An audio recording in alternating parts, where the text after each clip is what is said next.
Hi guys, ഇത് ഞാൻ ഇന്ന് പരിചയപ്പെടുത്താൻ പോകുന്ന നിങ്ങൾക്ക് എൻ്റെ വണ്ടിയാണ് ഇപ്പച്ചുമായി തന്നെ. ഇതിന് 1 2 3 4 5 6 ടയറുണ്ട്. ഇത് റിമോട്ട്. ഇത് ഇങ്ങോട്ട് തിരിച്ചാൽ അങ്ങോട്ട് വളയും, ഇത് ഇങ്ങോട്ട് തിരിച്ചാൽ ഇങ്ങോട്ട് വളയും. ഇത് ഇങ്ങനെ ആക്കിയാൽ ഇത് മുന്നോട്ട്, ഇത് ഇങ്ങനെ ആക്കിയാൽ ഇത് ബാക്കോട്ട്. ഈ സ്വിച്ച് നയിച്ചാൽ ഓട്ടോമാറ്റിക്.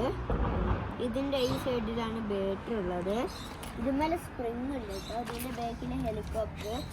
ഇത് സ്പീഡ് പോകുമ്പോൾ ഈ ഹെലികോപ്റ്ററിൻ്റെ തൂൾ ഇങ്ങനെ കറങ്ങും മെല്ലനെ. ഇത് പാർക്ക് പോകുമ്പോൾ ഉപയോഗിക്കുക ഈ വണ്ടി. ഈ വണ്ടിൻ്റെ താഴത്ത് ഇതാ സ്ക്രൂവിനോടാണ് ഇത് ഓൺ ഓഫാണ്.